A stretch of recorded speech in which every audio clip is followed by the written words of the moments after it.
用微光照亮夜晚，用温暖温润心灵。亲爱的朋友们，欢迎来到微光夜读。自打我生女儿时大出血，把子宫摘除后，我的日子便不大好过了。婆婆每天哭天抹泪说我是林家的罪人，因为我林家要断后了。公公虽然没说什么，但每每看到我，总要深深地叹一口气。我向丈夫诉苦，他却说我现在没有子宫了，根本算不上一个真正的女人了，他要跟我离婚。我不肯。婆婆故意在做饭的时候没拧紧煤气，最后导致我跟女儿一起命丧黄泉。再次醒来，我回到了过去。这次我决定早早远离这惨无人性的一家子。再次醒来的时候，我发现自己正躺在冰凉的地上，女儿在卧室的床上哇哇大哭，而林阳一家都镇定自若地在饭桌上吃饭。我忽然反应过来，我重生了。上一世因为我死活不肯离婚，林阳他妈气急败坏，想出了一个馊主意。他故意把全家人都支出去，又借做饭之由把煤气偷偷打开。当时我因生病正在床上休息，并未发觉。就这样，我跟女儿因为一氧化碳中毒死在了家里。我死后灵魂并没有消散，我亲耳听见林阳他妈说：“你们可别怪我，要怪只能怪你不离婚，都没有子宫了，还赖在我们家不走，这不是故意让我们家断后吗？这下好了，老的小的都死了，等把他们埋了，我就给我儿子再娶个听话的黄花大闺女，到时候多生几个大孙子。”虽然天网恢恢，疏而不漏，林阳妈最后还是因为故意杀人坐牢了，可我和女儿的命却永远都回不来了。我死不足惜，可女儿她才3岁，那么天真可爱。她来到这个世界上后，还没有感受过爱和美好，就因为窒息死了。如今重生归来，我发誓我一定要好好保护女儿，尽早离开林阳这没人性的一家。想到这里，我赶紧起身去看床上哭着的女儿，因为哭的时间长，女儿稚嫩的小脸已经憋得红彤彤的了。我赶紧给她冲了一瓶奶，喂她吃下，又抱着她哄了许久，她才缓过来，慢慢睡着了。看着女儿糊了一脸泪痕的小脸，我终于想起来，这是女儿6个月的时候，因为我没有像林阳一家期许的那样生下男孩，且又因为大出血摘除了子宫，之后再也不能生孩子了。林阳一家都觉得我和女儿是个累赘，因此不肯为我们花钱，也不肯照顾我们，我只好自己拖着病体照顾女儿。几个月下来，我的存款也花得一干二净，眼看着女儿的奶粉就要到底了，我就想着这次先让林阳把钱出了，毕竟女儿不是我一个人的，他也是孩子的父亲。可他却说，女儿不过就是个小丫头片子，又不是儿子，哪里配吃几百块钱1罐的奶粉，喂点小米粥，饿不死就行了。我不敢相信认识了这么久的丈夫竟是这样的一个人，虎毒况且不食子，可他却要如此对待一个几个月的婴儿。我被气得急火攻心，就晕了过去。林阳一家都以为我是在做戏，谁都没管我，任由我自己在地上躺了1个多小时，又自己恢复意识醒了过来。我恨恨咬牙，这里就是个狼窝。早在我怀孕的时候，婆婆就一直想让我去查下肚子里的是男孩还是女孩。我拒绝后，她就一直在背地里给我穿小鞋。后来知道我生的是个女孩后，脸立马就板起来了，说我不中用。直到后来我大出血，摘除了子宫后，我就成了林家的罪人。婆婆每次心情不好，都说是因为我生了女儿晦气，连累的一家子都不好了。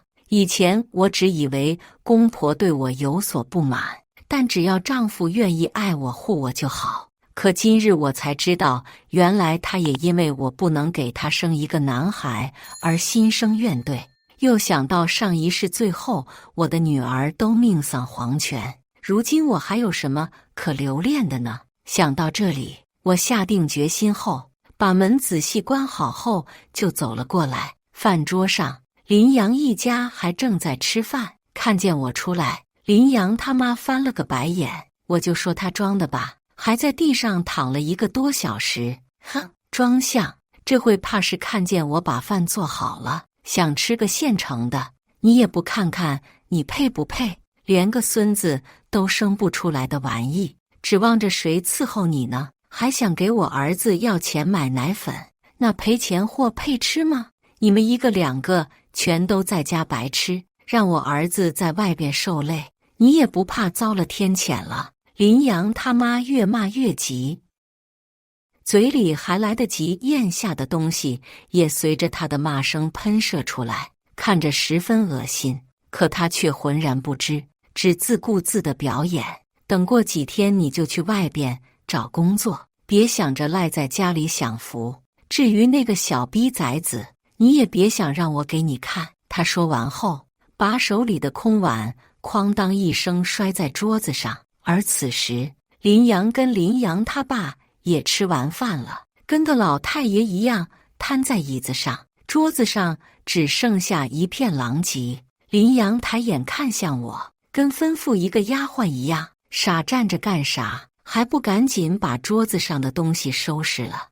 你还真想跟我妈说的似的，在家里啥都不干享福啊！我看着林阳那丑恶的嘴脸，心中生出无限恨意。他这话说的实在是亏心。我自打来了他们家后，是一天福都没享过。我命苦，5岁那年父母因车祸去世后，我就一直在大伯家住。只大伯家条件也不好，加了我就要多养一个人，大伯母自然不愿意，成天的拿话来刺我。于是我就养成了讨好型的人格。在家的时候，大伯家的孩子只管学习就行，我却要什么都要干。后来就连爸妈留下的房子也成了大伯的了。高中毕业后，我就去打工了，认识了在同一个公司的林阳。那时候他幽默风趣，人也高大帅气，对我也好，我不能免俗。渐渐的就动心了。他说家里穷，没有钱，我就懂事的没要彩礼和3金，只草草的跟林阳领了个结婚证。结完婚后，林阳就说他爸妈年纪大了，为了他付出了许多，现在该养老了，我就承担了所有的家务。即便我加班晚上8点到家，他们一家人还都是坐在沙发上等着我来做饭。我怀孕后亦是如此，一直到我生产完又做了手术，才没干这些。我看这个家里最受罪的就是我。想到这里，我直接反驳：凭什么让我来刷？我又没吃，你是没手还是没脚？林阳似乎没想到我会质问他，愣在原地没反应过来。可他妈却看不得我他的宝贝儿子吃瘪，几步走到我跟前，掐着腰骂我：你是吃了雄心豹子胆了，敢跟我儿子吵吵，3天不打上房揭瓦，真是不像话。而此时林阳似乎也反应过来了，觉得在他爸妈面前丢了面子，对我的态度更加恶劣，就要硬拉着我的胳膊让我去收拾东西。我让你收拾就收拾，废什么话？反了你了！看着他们这一家人的丑恶嘴脸，想到以往受到的委屈，实在忍不住了，伸手狠狠一挥，把桌子上的残羹剩饭扫到了地上，盘子碗摔到地上，发出尖锐的声音。林阳一家都愣了，似乎没想到一向软弱可欺的我竟真的学会了反抗。林阳妈立马就坐在地上，拍着大腿哭诉：我命苦啊！别人家是娶了媳妇伺候老人，我们家是娶进来一个祖宗啊，连个孙子都不会生，还给我们老2口气受，我不活了。林阳是个妈宝男，再加上他妈这么一挑唆，立马就要上手来打我。我也不是好惹的，回头就冲到厨房里，拿起菜刀挡在身前。行啊，不活就不活了，反正我被你们欺负的也不想活了，我跟你们同归于尽。来呀！我狠狠挥了2下，或许是我披散头发，眼睛通红的模样确实可怕。林阳他妈也不哭了，麻溜地从地上起来，藏在了林阳的身后。林阳他爸神色也不淡然了，浑浊的眼睛里透露了几丝心虚，而林阳被他爸他妈挡在身前，两腿站立，却嘴硬道：“张小慧，你他妈是不是疯了？你个疯子，连个儿子都生不出来，你有什么资格跟我嚷嚷？我要跟你离婚！”我闹了一通，终于听到了想听的话，立马开口道：“离婚就离婚，谁不离谁出门被车撞死。”看着我痛快答应的样子，林阳的脸上有些狐疑，毕竟前段时间他妈提了好几次离婚，我都不肯松口。他还没说什么，他妈在后边脸上的笑已经控制不住了。儿子跟他离，他还以为自己是个香饽饽呢，跟你离了，他还有什么活头？带着一个小丫头片子，还被摘除了子宫，哪里男人会这么傻，还会要他？儿子，等你们离婚后，我就找你三姨妈，给你说个听话懂事的黄花闺女，到时候给你生个大胖小子，不比他强，没爸没妈的，会气得很。林阳本还有些迟疑的神色，在听到他妈说的“黄花闺女、大胖儿子”几个字上，就化成了坚定。离婚可以，你净身出户，那个赔钱货你也带走，别的东西你啥也别想带走，这个家里的东西可都是我的。闻言，我不动声色地呼出一口气，我本来就是这么想的，从始至终我只要女儿。除了女儿，我什么都可以舍弃。双方达成共识后，林阳一家便不许我再留在他们家了。当然，我也不想看见他们。他们站在房间门口，看着我收拾自己跟女儿的东西，生怕我拿了他们的。我虽看不惯，但目的已达到，也不想多生事端，便忍了。等收拾好东西后，我便拉着行李箱，抱着女儿出了家门。女子本弱，为母则刚。以前什么都拿不动的我，如今几十斤都不在话下了。等出了家门后，我才发现林阳的门口聚了许多人，他们似乎是听见了林阳家中的吵闹中，所以想看看是发生了什么事。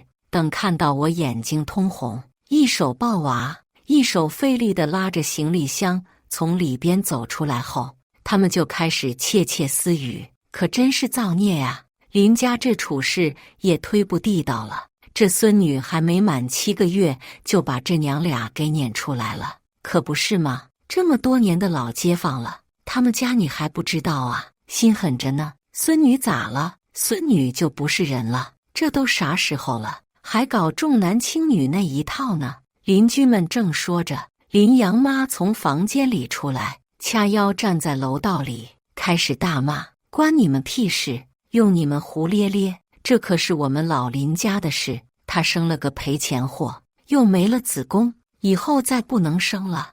我儿子跟她离婚，那是天经地义。要是换到你们身上，说不准你们早把她赶出家门了，还搁这当圣母呢。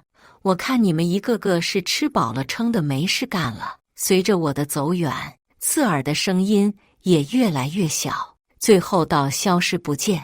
虽然刚才跟林阳一家决裂的时候我很勇敢，但站在小区门口的时候，我才体会到单亲妈妈的无助。我身无分文，还带着吃奶的孩子，这该怎么活呀？天大地大，何处是我的家？我的未来又在什么地方？大伯家是不能回了，我不想再看人脸色，我也不想再这么憋屈的过一生了。我给闺蜜打了个电话，说明了现在的情况和处境。闺蜜可怜我，借给了我2万块钱。我拿着这2万块钱去租了间民房，虽然空间不大，但是有厨房，也有独立的卫生间，对我们来说还算是不错的。女儿很乖，我带着她忙忙叨叨的，她也一直没有哭，只瞪着大眼睛来回看。看着女儿样子，我又想哭了，但我忍住了。如今我并不是我自己，还是女儿的依靠，我要坚强。第2日，我抱着女儿去民政局跟林阳登记。民政局的工作人员看到我的惨样，又看到林阳吊儿郎当的样子，险些丧失表情管理。偏偏林阳还看不出，惹得众人给了他好几个白眼。等从民政局回家后，我就开始思考以后的生活了。房租、水电费、孩子的吃用都不是一笔小费用，我不能总是靠借钱来生活。有一有二，没三没四，再好的感情掺杂钱的时候多了，也就不纯粹了。我思考再三，准备去做送餐的兼职骑手，比较自由，有一辆电动车就可以坐。工作的时候，我也可以带着女儿。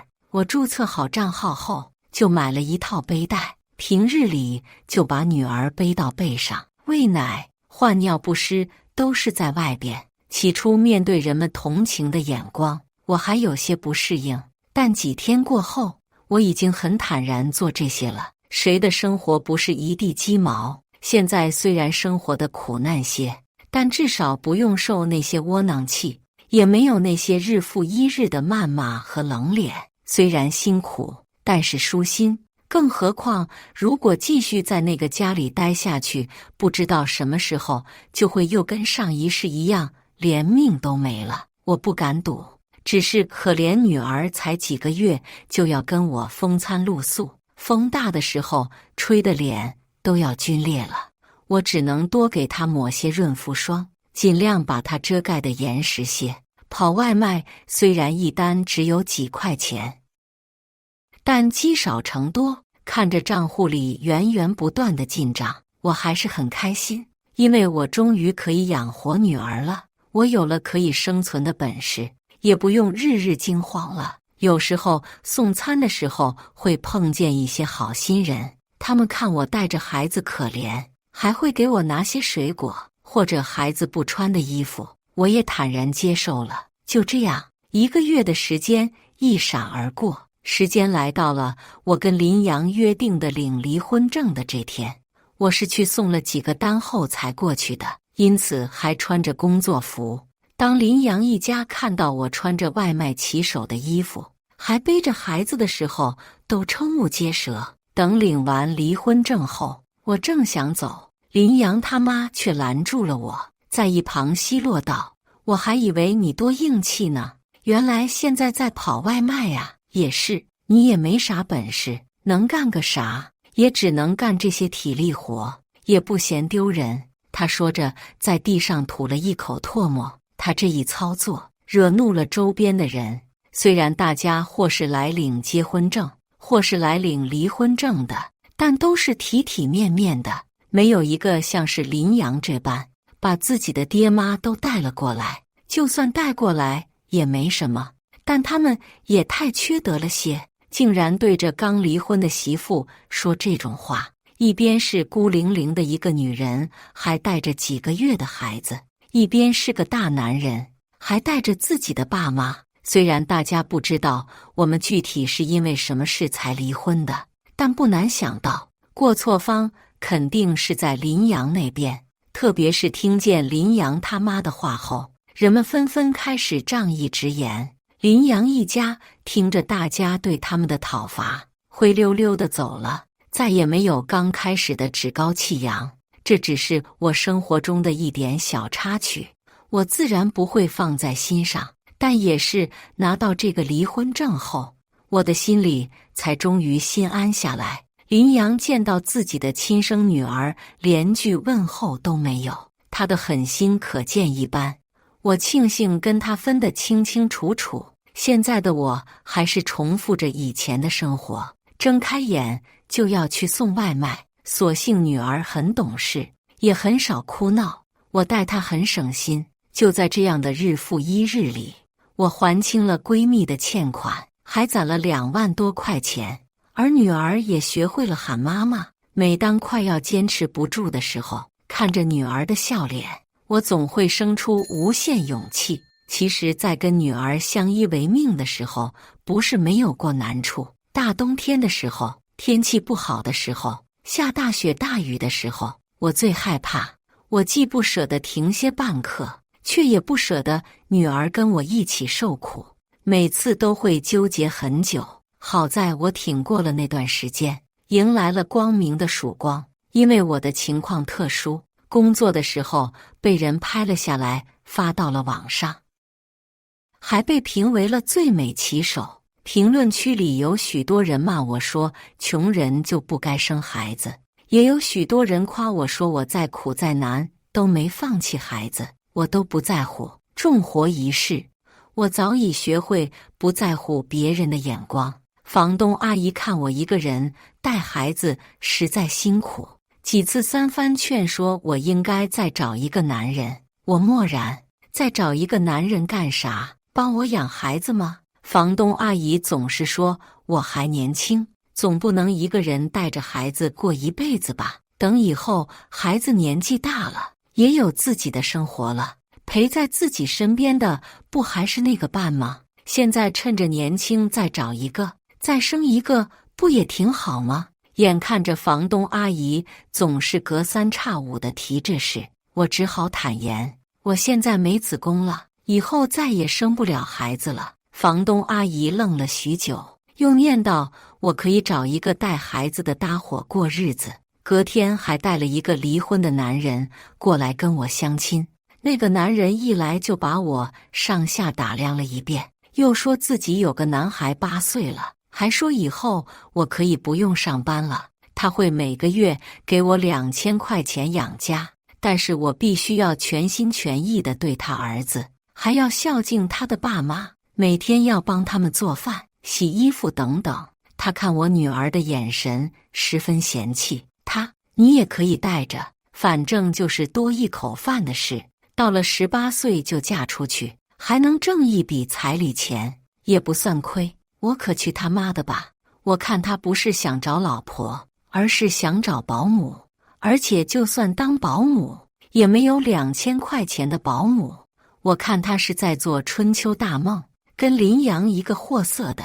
我找了个理由就拒绝了。房东阿姨就有点不高兴了，说我要求高，人家不嫌弃我就好了，我还看不上人家。后来房子到期后，我就换了家，没再租这个了。我特别不喜欢这种把身边的女孩子当成资源一样的介绍给别人。女同志应该有选择单身的权利，更何况低质量的婚姻还不如高质量的单身。还好后来换的这家房东比较有界限感，只要按时打房租，基本不管我的事，我也乐得自在。我这边的日子虽磕磕绊绊，但也还算平淡顺遂，而林阳那边就比较麻烦了。自从林阳跟我离婚以后，他妈就联系了好几个媒婆，放出话来，要给他儿子找一个家庭条件好、没谈过恋爱的女孩。但是他想多了，他们家的条件实在是配不上这样的女孩，偏他们还要痴心妄想。林阳他妈时不时的就要去媒婆那串门，要人家给他儿子介绍，但同等条件的有更好的选择，显然是看不上林阳。林阳是个妈宝男，本来听了他妈的话还等着跟美女相亲呢，结果1个月2个月的过去了，连个人影都没看见。他怒了，于是林阳他妈只能更勤快地去找媒婆，还真给他相了个各方面很不错的女生。林阳去见了，但只相处的1个礼拜，女生就撤了，因为女生的父母打听到了林阳刚离婚没多久，且离婚的时候没要孩子，而且孩子才几个月就离了。听说还是因为重男轻女，女生爸妈心疼自己女儿，便不许自己的女儿跟林阳在一起了。这下鸡飞蛋打了。林阳妈知道后，在小区里用喇叭狠狠骂了2天。他觉得是小区的邻居们透露了他儿子的丑事，所以他儿子才会被女方分手。因为这事，他们家的名声在小区里更坏了。偏他们不知道，还以为大家不敢跟他们对上，嘚瑟得很。就在这样的日月如梭里，林阳始终没有相到一个合适的对象，不是他看不上别人，就是别人看不上他。直到1年后，他偶然认识了一个漂亮女生，那女生家境还蛮好，是个城市独生女。那女生不嫌他离过婚，愿意跟他相处，也可以跟他结婚。他不要房也不要车，只要18万8的彩礼和5万块钱的3金。这其实也是一个正常的要求。本来林阳爸妈是不同意的，但林阳被鬼迷了心窍，没办法，林阳爸妈妥协了，把他们的老本都拿出来了，还在当地最大的酒店办了婚宴，赚足了面子。林阳他妈不止一次的炫耀，他儿子娶的是漂亮的富家女。他说，等他儿媳妇生下孩子后，以后女孩家里的钱全都是他们的。还说，别看他儿子离了1次婚了，但还是有年轻的小姑娘扒上来，只是想法很美好，事实却很残酷。那女孩只跟林阳结婚了3个月就要求离婚，而且也不跟林阳过夫妻生活了，还独自一个人去了外地工作，死活不回来。林阳一家这才惊觉自己是遇到骗婚的了，就要求跟那女孩离婚，且要求退还彩礼和5金。可那女孩根本不理他，到后来甚至联系都联系不上了。林阳一家气不过，就去法院起诉了。最后虽然离婚了，但是彩礼并没有全部归还，只归还了1半，而那5金更是连影都没看见。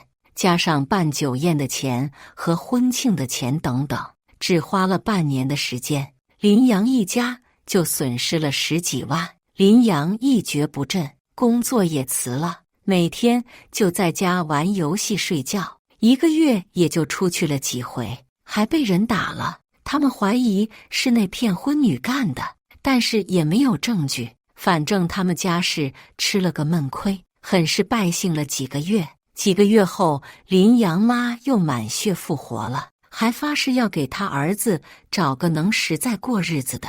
但是因为林阳已经离过2次婚了，实在是不好找。最后找到了一个同样离过1次，带着一个男孩的女人。这女人倒是个过日子的人，但性格很强硬。林阳在她面前跟个小鸡仔一样的，根本不敢造次。就连在那个家里说1不2的林阳爸都被他赶出去，去别的小区里做保安了，更别提林阳妈了。每天被媳妇督促着洗衣服、做饭、看孩子，把我之前干的那一套全都干了个干净。他再也没时间去外边说闲话、摆弄是非了。其实日子如果这样过下去，也并非不可以。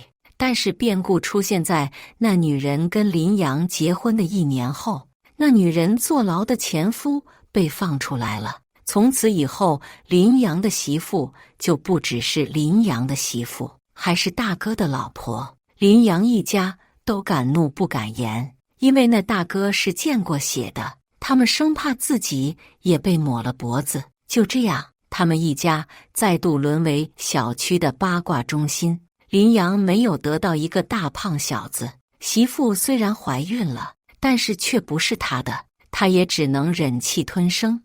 而林阳妈也没有得到一个贤惠听话的儿媳妇，她现在倒成了一个听话的婆婆。至于林阳他爸，他们家最坏的那个人，现在每天都被撵出来工作，发了工资后还得全部上交。全家人齐心协力地替大哥养孩子，挺好的。这便是林阳一家的结局。我做骑手一共做了3年，从女儿8个月到3岁零8个月。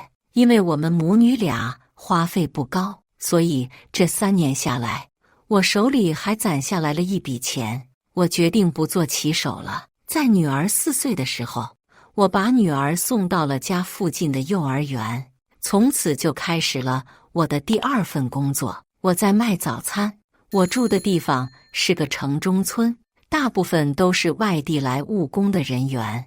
我会在每天早上做了早餐后，到地铁门口去卖。刚开始生意并不好，但我没有气馁，一日一日的坚持，最终把早餐摊做了起来。就这样，我又坚持了2年，终于攒够了开店的钱。我在街上另了一家小店，专门卖面条，因为味道好，价格也不贵。我的生意一向很好，别看只是一家小店，但其中的利润还是很高的。只几年的时间，我就首付了一套小房子，还雇了几个店员。我在这个城市算是扎下根了。闲暇的时候，我都会陪着女儿，因为生在一个不完整的家庭，我很怕女儿缺爱，变成一个没有安全感的孩子，或者变成讨好型人格。但还好，女儿一直很开朗，性子也很硬。在学校里有人欺负她，她会立马反击回来。她总说，虽然她没有爸爸，但妈妈给了她双倍的爱，所以她一点都不害怕。她也很孝顺，懂得心疼我，有什么好吃的总要给我留着。对此我也感到很知足。这些年也并不是没有过男人向我示好，但总归有这样或者那样的问题。因为带的是女儿，我总要想得多一些。就这样想过来想过去，我的年纪也来到了40岁，宝贝女儿也上了大学，我一个人时常有些孤单。就在这个时候，有个人出现在我的世界里，是个脾气很温和的男士，曾经有过一次婚姻，多年前妻子病逝后一直单身到了现在，也有一个女儿，也在上大学。我跟他之间有很多共同语言，但或许是年纪大了，考虑的东西比较多，最终我们选择做男女朋友，搭伙过日子，但不进入婚姻。相处得来就在一起，不喜欢就分开，轻松也自在。在女儿大学毕业的第2年，林阳曾千方百计地找上门来。他说，年轻的时候他错了，现在想要弥补了，希望女儿不要记恨他。我托人查了一下，原来他是生病了，需要人照顾了。他之前的老婆也跟他离婚了，婚内的孩子也被前妻带走了。如今他是孤家寡人一个，所以才找了过来。还好女儿清醒，从未被他迷惑。他后来还想过来，但身体撑不住了，没几个月就去世了。偶尔有时候在回想以前的事，我都觉得恍如隔世。我一直很庆幸，我有勇气从那个家分离出来，我才会有这么绚烂美好的人生。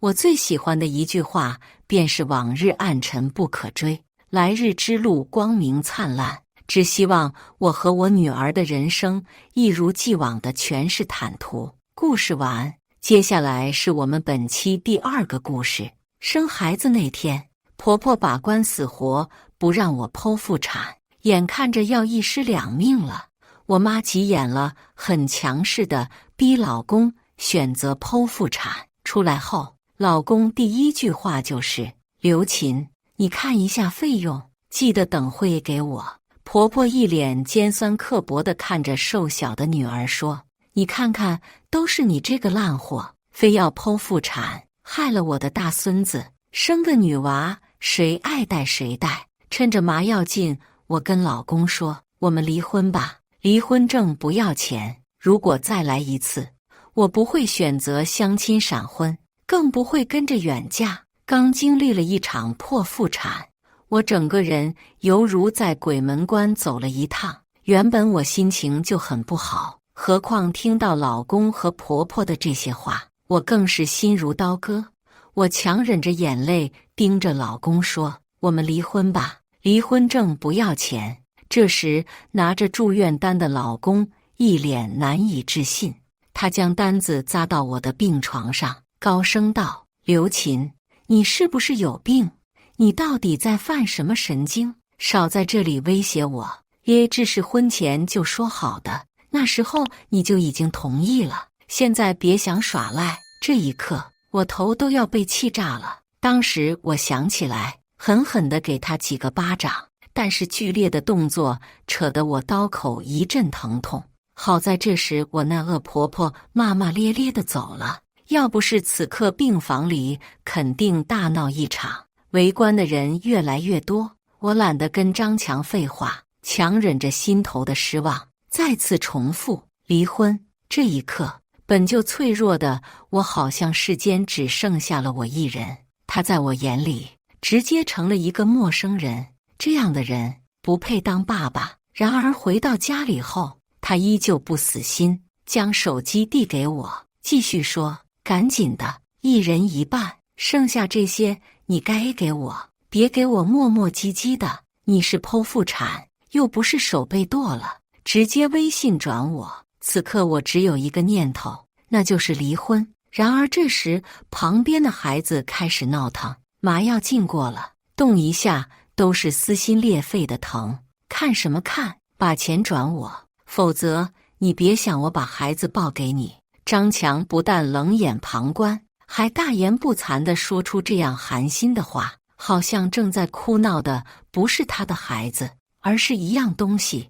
我顺手拿起旁边的平板，狠狠地砸过去，被他黑着脸躲开，瓶子掉在地上，玻璃渣子碎了一地，就好像一同破碎的还有我的婚姻。刘琴，你这个疯婆娘，你怎么不去死？呵！听着他恶毒的辱骂，再看看他丑陋的嘴脸，我压抑的想要杀人。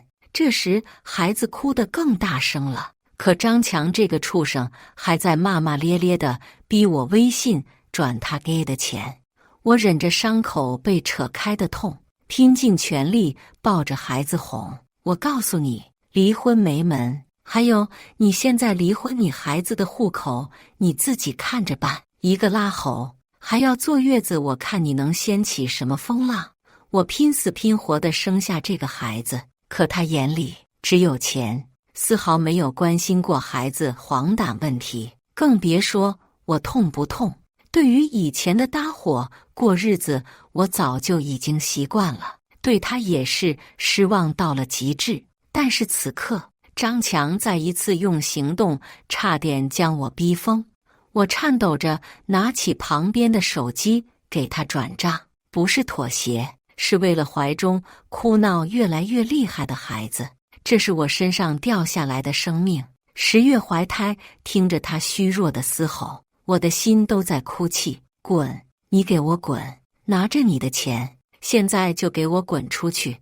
我用尽全身的力气嘶吼，压抑到了极点，身体更是痛得厉害。为母则强，我还得哄着怀中的孩子，给他喂奶。这一刻，我在心底暗暗发誓，我一定要让张强付出代价，看见我像疯子一样失去理智，他眼里的嫌弃快要将人淹没。呵呵，这是我家，你说话给我客气点。我觉得我要被张强逼疯了，那种压抑，那种失望，还有那种痛到极致的恨意，让我对他恨得咬牙切齿。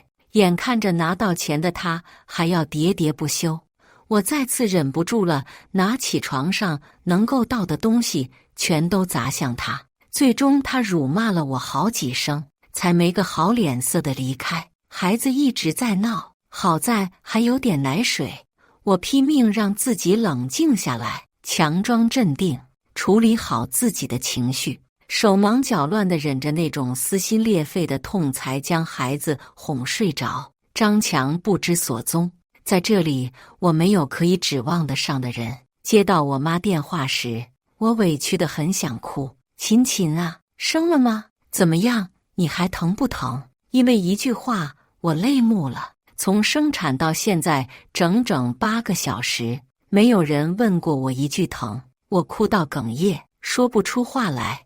我妈在那边继续说：“哎，你那个婆婆呀，死活不让剖腹产，害得你差点1尸2命啊！还有你那个老公也是妈宝男，太欺负人了。”我忍不住冲我妈发起了脾气。虽然这一切怨不得她，但是此刻我真的很需要发泄。妈，难道你忘了吗？这就是当初你跟我爸给我介绍的。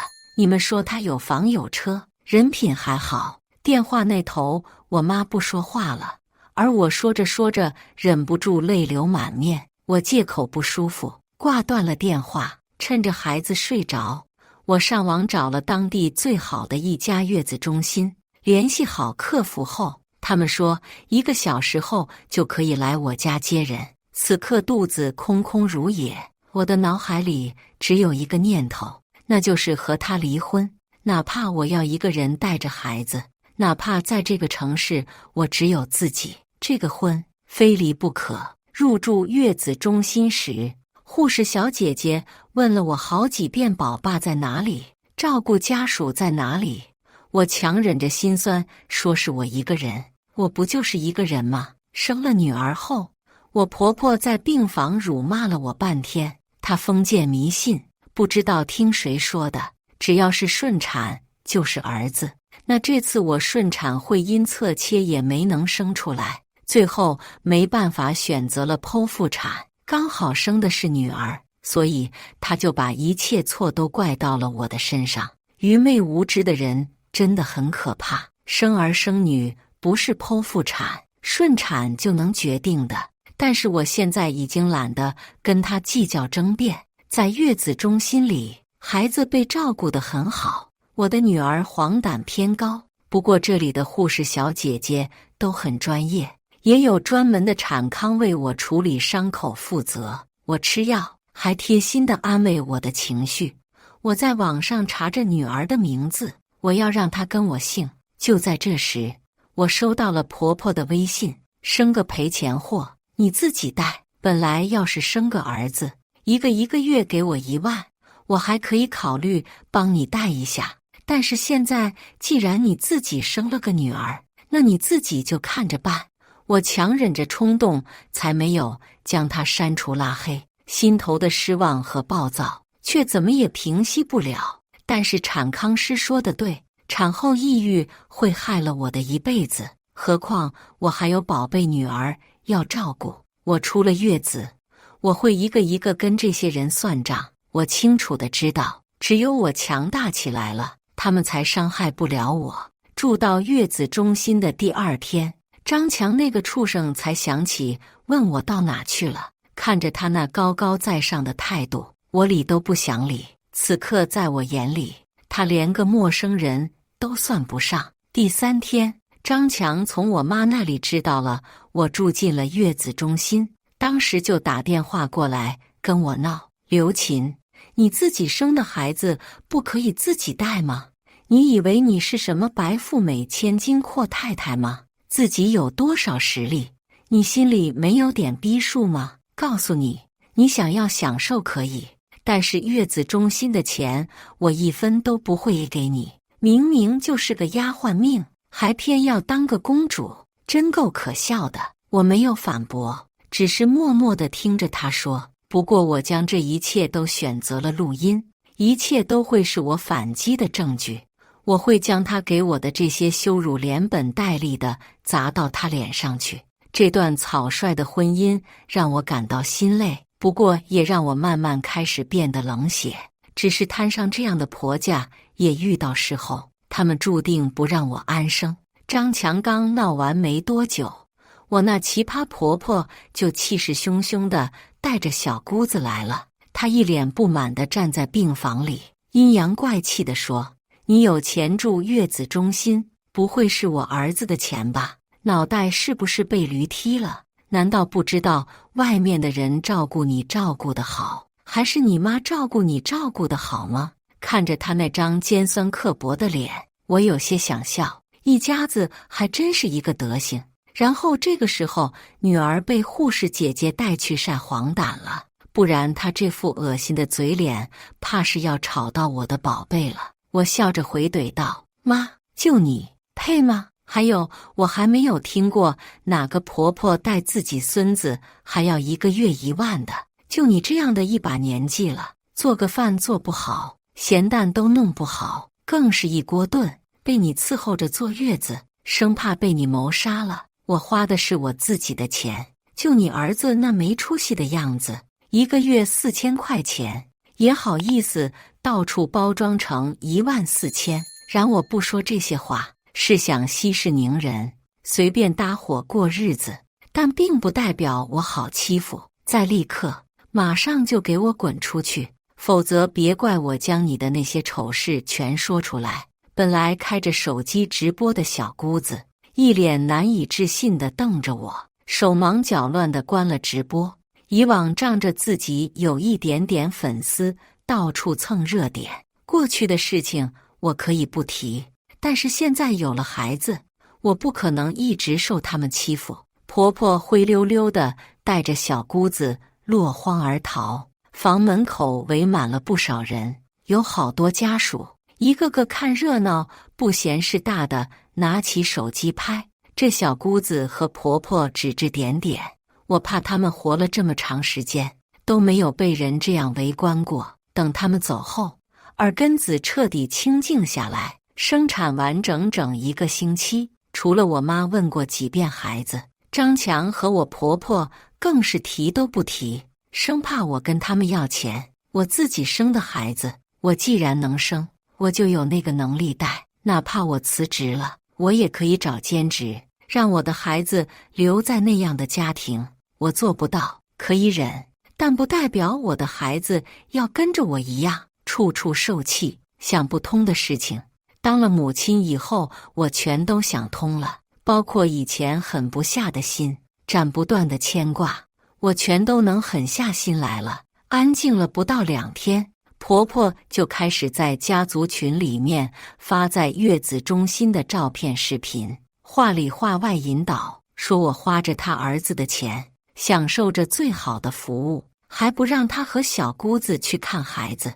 她唉声叹气地用语音说道，我连我一个老婆子心心念念盼着带孙子，哪怕是个孙女，我都很高兴。但是我们家儿媳就是矫情，嫌弃我这个糟老婆子，看都不让给我看。家族群里面的信息瞬间炸了，然后接着一条都开始攻击我，什么7大姑8大姨全都在下面指责我，教我做事，无非就是说我这样做不厚道。就算孩子是我生出来的，也是张家的种，看着他们个个事不关己，高高挂起，吃瓜的样子，我有些讽刺，随手截屏了老公指责我的微信聊天记录，直接发到朋友圈，配文是剖腹产第1天，老公要求我剖腹产医药费，还有一条是一堆通话录音，配文是剖腹产第1天下午，婆婆不帮我带娃，说我生了个女娃，不配给她带，老公当天下午下落不明。还有一条是我婆婆的聊天记录，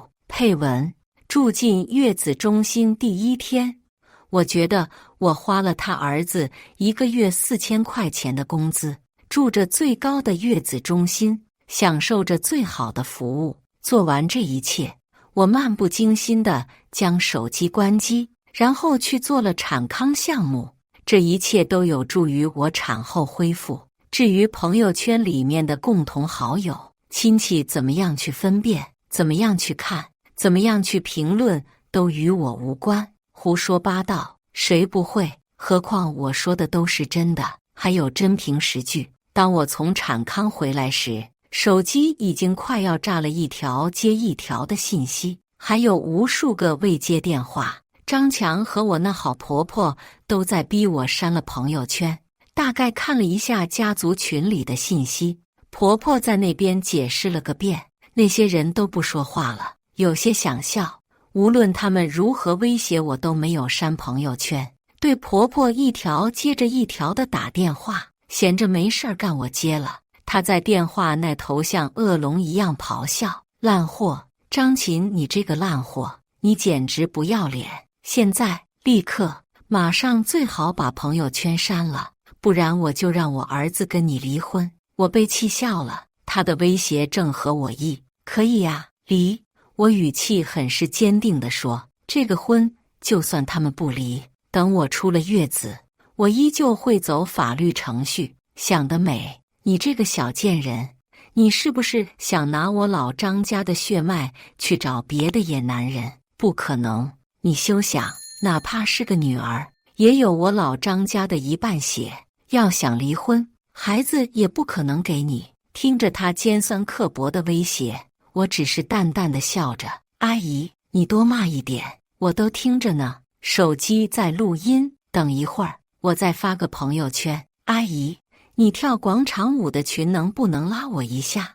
我也让你的那些好朋友看看阿姨私底下是如何威武霸气。以前他们恶毒的言论会让我难过很久，婆婆偏心的态度也是，我总是想不通她为什么那样对我。专门花过很多心思去讨她欢心，那时候没指望过她帮我带孩子，只是想着同为一家人和睦相处，心平气和，对谁都好。但是她却在背后将我贬得一无是处，人就说我的坏话。她的广场舞队伍里，不少阿姨每次见我都要议论好久。我知道这一切都是她的功劳。以前我懒得去计较，懒得去争辩，但是既然她现在变本加厉，那我也会奉陪到底。到我要录音发朋友圈，她不死心地挂了电话。我跟孩子就在这边都接受到了很好的照顾，不过由于没上班，我手里也没有多少钱，再加上坐月子又不能弄一些兼职，我只能将孩子先放在月子中心，然后回家去拿钱。都说坐着月子不易见风，但是被逼到不得已的时候，我又能怎么办呢？但是我怎么也没有想到，这次回家竟然给了我一个意外的惊吓。我竟然看到我那心高气傲的婆婆只穿着一条内裤，裸着上半身在客厅里面午睡。更无语的是，张强还躺在她旁边耍手机。他们两个极其亲密的动作让我有些想吐。最奇葩的是，看见我进来，婆婆竟然还冷嘲热讽道：“怎么你是没钱了吗？这就回家来了？不过我告诉你，就算你现在一个月给我2万，我也不一定帮你带娃。”有些想笑，只觉得她在痴人说梦。就她那样的，我也不会放心把娃交给她。不过孩子一个人在月子中心，我有些不放心，没有注意到他眼神里面的略有所思和算计。从床头柜里面拿了我的3金和我的银行卡，准备去换钱取钱。不过临走时，看着他恶心地将自己贴在他儿子身上，我下意识地举起手机拍了张照片，实在是对他的骚操作应接不暇。留着也好，有备无患。然而让我怎么也没有想到的是，我卡里的钱竟然1分都没了。不仅如此，就连我手头的3金都是假的。当时工作人员看我的那些脸色，让我恨不得找个地方钻进去。是我结婚买的3金，张强用他的钱买的，但是婚后他厚颜无耻地找我。那个时候对他本来就没有什么感情，觉得他说的对，这东西是我自己用的嘛，和他计较就把钱给他了。只是没有想到，过了几天他又找我要剩下的那一半钱。那个时候我记得他的原话是说，我妈说了，这些是女人们用的东西，跟我没有任何关系，我不应该出这个钱，所以把我的那一半也还给我。而且你还有你自己的陪嫁呢，也不缺这点钱。那个时候我对张强就彻底没有抱过希望，甚至我没有想过会跟他要孩子。但是有些夫妻生活还是避免不了，只是我怎么也没有想到，婆婆为了要孩子，竟然会无耻的我的避孕药偷偷给换了，手头的钱不够续房了。而且我的嫁妆2万块钱不翼而飞，3金又是假的。这个陌生的城市，我有了一种手足无措的感觉，整个人密密麻麻的，好像被寒冷给笼罩，只剩下了彻骨的痛。但是我不能倒下，也不能抑郁我还有自己的孩子。我给张强打去电话，想质问他3金跟陪嫁的事情，但是无论我怎么打，他都是无动于衷，就是不接。对这个家早就失望到麻木了。我不由得想，如果当时父母同意我嫁给自己的初恋，我现在会过得怎么样？不至于变成这个样子。但是走到这一步，我不怪任何人，只恨我自己当初没有坚持，听了父母的安排。他们所谓的有房有车有稳定工作，为人又老实巴交，硬生生毁了我的半辈子，有种走投无路的感觉。给我妈打电话，想跟她要点钱，但是话还没有说出口，就听见她说：“琴琴，这次生了孩子，你老公有没有给你点钱？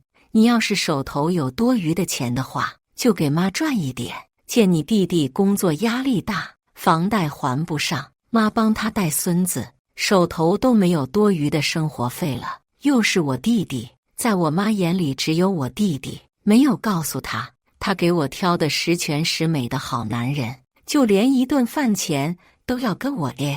哪怕去了菜市场，他都要为了几块钱跟我算半天，更别说他每个月阴阳怪气的跟我说的房租。本来是夫妻，那套房子是他买的，没有错，是里面的装修家具全是我用我攒的钱买的。更别说他所谓的那辆车，刚开始那1个月，因为顺路带我送到公司，后面的1个月他动不动跟我要油钱。本来从那个时候我就想过离婚的，但是只要一提离婚，我爸妈就会说我给他们丢人。现在我只痛恨当时的自己没有坚持，如果那时就离婚就好了。刚怀上孩子的时候，婆婆整天给我弄一些稀奇古怪的汤，但是为了无辜的孩子，我只能不和吵架隐忍，没有再次提出离婚。而且到后面的时候，张强也改了那么一段时间，差点我就以为他真的变好了呢。在我以为他有了一个为人父亲的担当时，还有再一次用自己的行动狠狠地羞辱了我的想法。这一次我坚信他就是扶不上墙的烂泥，走投无路，我跟闺蜜借了3万块钱。然而当我赶到月子中心的时候，却迟迟不见我的女儿。询问过护士以后才知道，是我的老公和婆婆拿着结婚证和孩子的出生证明，将孩子抱回了家。那一刻，我的情绪彻底崩溃了，我瘫坐在地上放声大哭。在这里没有一个人能帮我，而且我的孩子一直是母乳，他们那边又没有奶水，我甚至连瘫坐在地上放声大哭都在恐惧，在颤抖。没有时间在这里发泄，更没有时间指责任何人，痛恨自己的忍让懦弱，把自己在这个深渊里面越拖越深，还附带上了自己的孩子。我马不停蹄地赶去家里面，敲了好久的门都不带答应。没办法，我选择了报警，因为我听到里面我的孩子哭得撕心裂肺。在警察的助下，我打开了门，也见到了我的孩子，只不过是他在婆婆怀里，小小的她那个恶毒的老太婆捂在怀里，她竟然在强迫我的孩子吸吮她的乳头。看见我身后的警察，她当即大骂道：“刘琴，你这个烂货，你长能耐了是不是？回个自己家，还要劳烦人民警察为你保驾护航。”她在屋里可刚刚面对我一下午的敲门，他都置之不理。看着他不知羞的当着众人的面，还将奶头往我孩子嘴里塞，我再也忍不住了，疯了一般扑过去，将孩子一把扯到自己怀中。我不争气的红了眼眶，将哭得撕心裂肺的孩子好一阵哄。他小小的声音都带上了嘶哑：“你干什么？我哄哄自己的孙女有错吗？再说了，我已经给她喂了奶粉，她现在一点都不饿。何况她爸爸小时候也是吃这里长大的。要我说，她就是随了你，矫情。”都是你在月子中心惯的毛病。我急着哄孩子，他却在那边喋喋不休，让我一心扑在孩子身上，不搭理他。又对着一边的民警说：“警察同志，你不要理我们家这个疯女人，你们上班了，这里没什么事了，你们去忙吧。”这个时候，孩子的情绪稳定了下来。一同而来的女警担忧地看向我，我哄着孩子，高声坚定地说：“警察同志，我要告我的婆婆跟我的老公张强偷盗罪。瞎说你这个烂货，贱人！你到底在说什么？”婆婆瞬间情绪高扬，对着我骂骂咧咧。要不是女警挡在我面前，她恨不得上来打我几巴掌。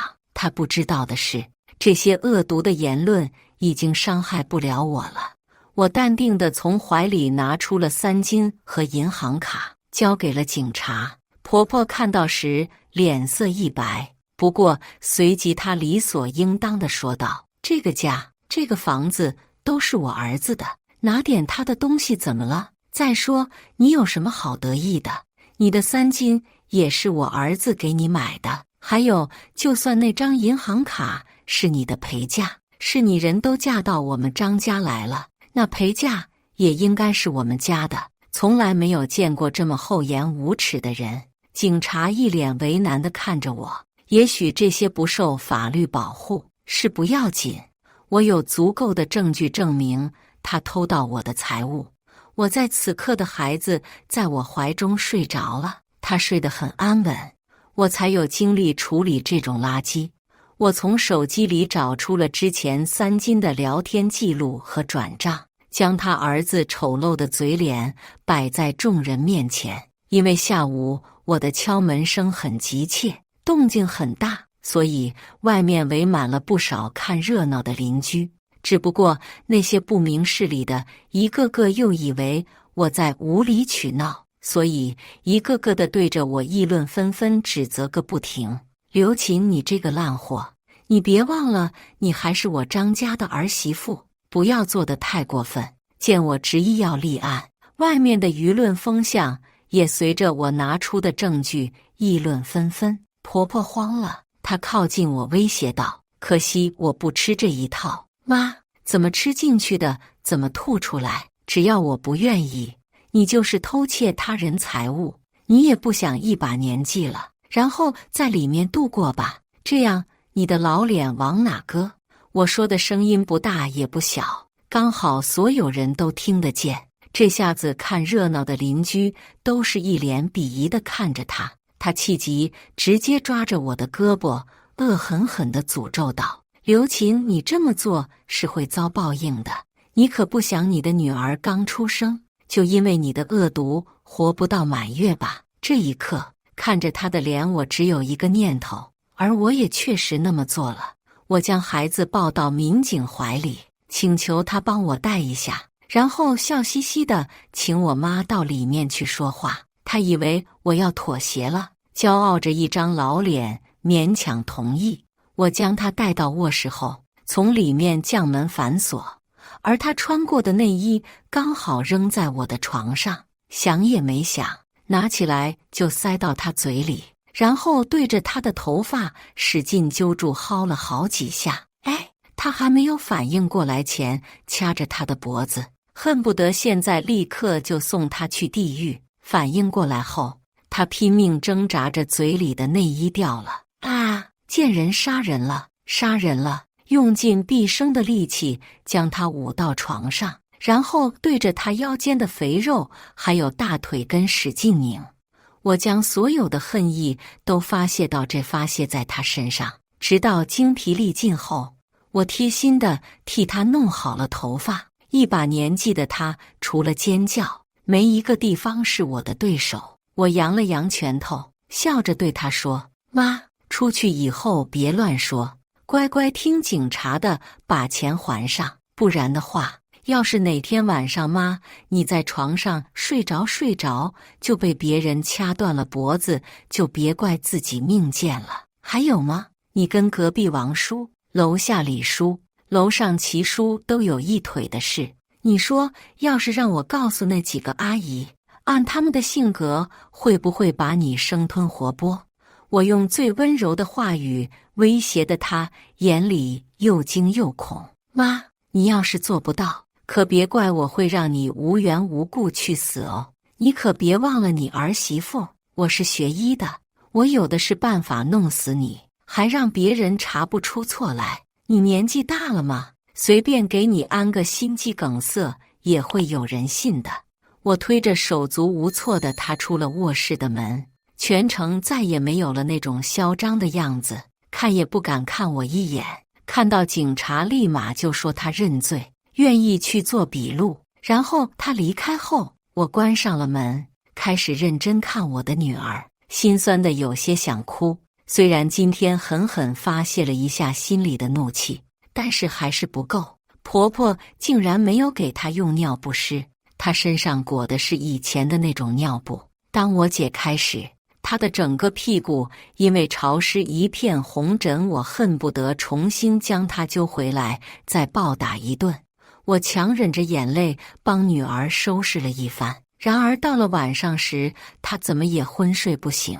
这时张强刚好下班回来，我有些急切地问他女儿下午喝了多少奶粉，而他却是拉着一张脸，一问三不知，还问他妈去了哪里。这时我在地上发现了还留着30毫升的浑浊奶粉和旁边的奶粉试用装，顿时我有种不好的预感。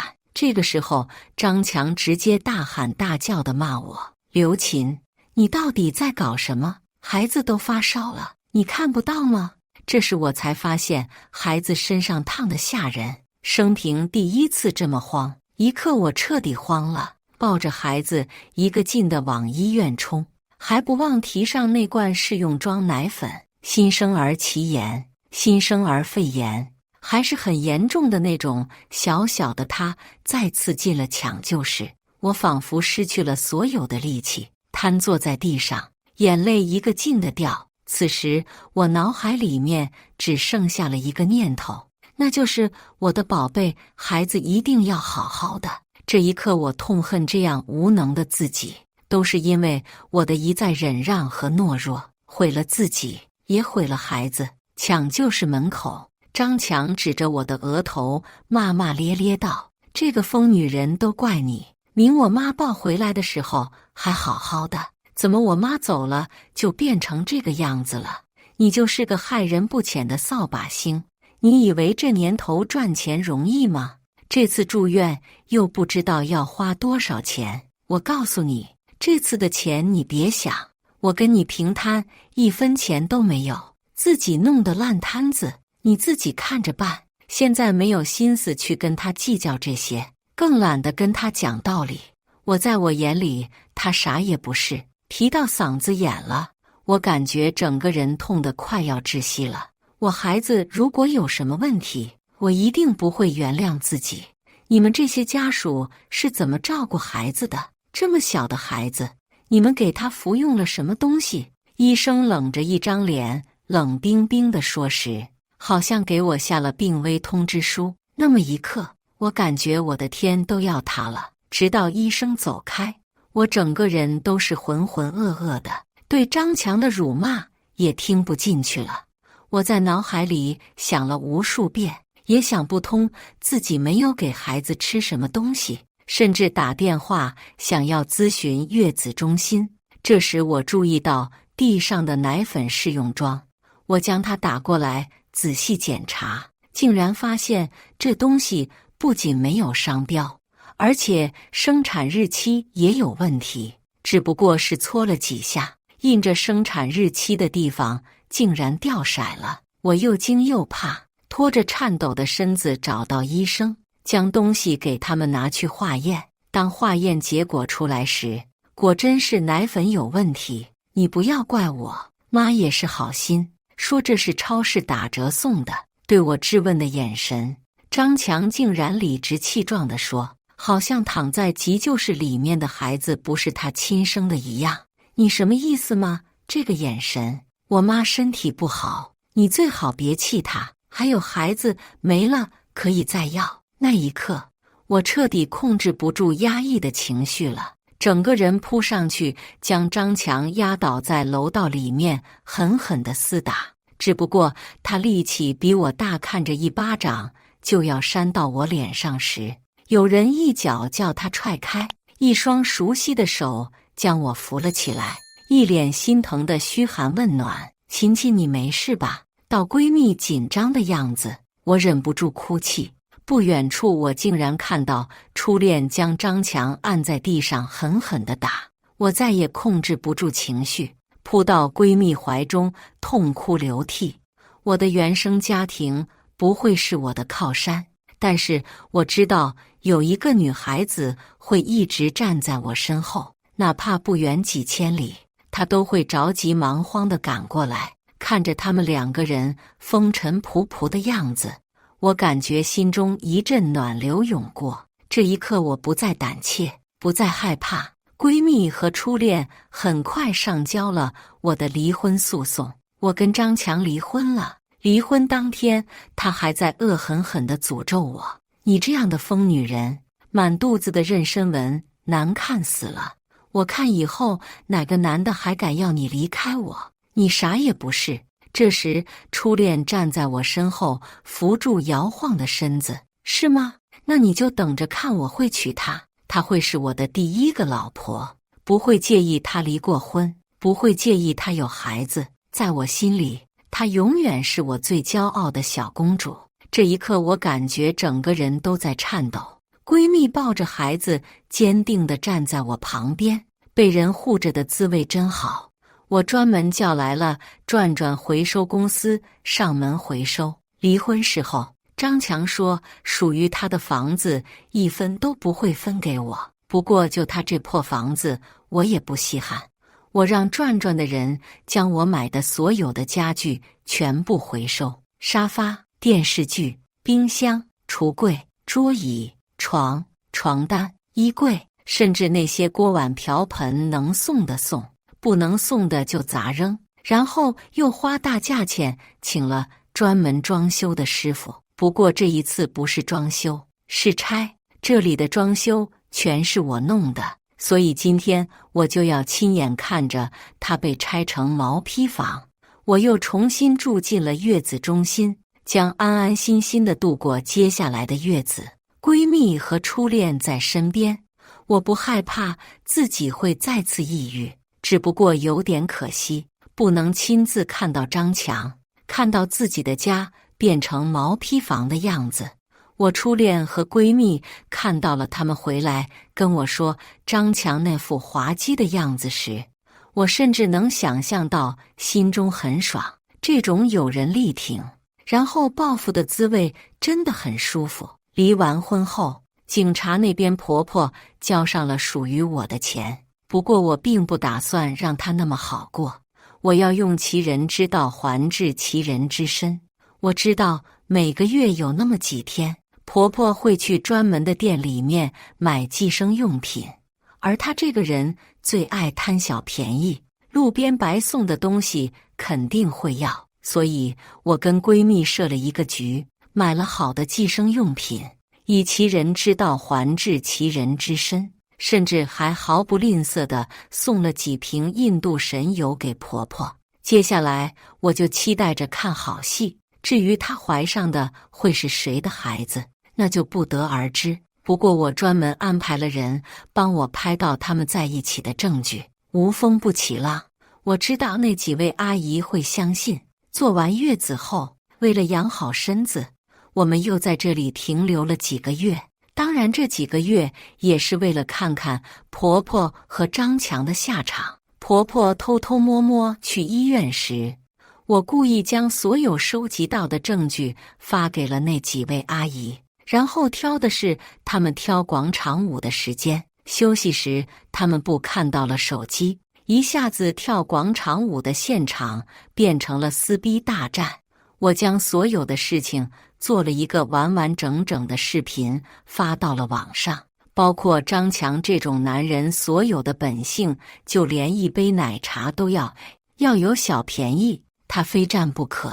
这是我送他的一份大礼，比杀了他还要难过。我想他一定会很喜欢。他不是喜欢出名吗？我就让他一次性出个够。只是不知道这样出名了以后，他在这个城市还能不能找到女朋友，并不觉得这样有什么不妥。我也没有丝毫说半句假话，只是张强和他妈将他包装得太好了。1个月4000的工资能被他们伪装成国企精英，1月14000，一个10几万的二手车能被他们说成20多万、30万的豪车。别说那个还分期的毛坯房，我只不过是帮他把最基本的他展现在所有人面前罢了。刚好听说这2天他跟着他妈到处相亲，既然他这么着急，我不得帮他一把。他的私人信息我全部整理了一份，送到了所有的婚介公司。这样的人要是被介绍结婚成了，迟早会出问题。而婚介公司会担30%的责任。一下子，他被所有的相亲平台拉黑了。有一个公司愿意接受他的发帖，随着我视频完完整整的剪辑流出，我在网上请了不少水军。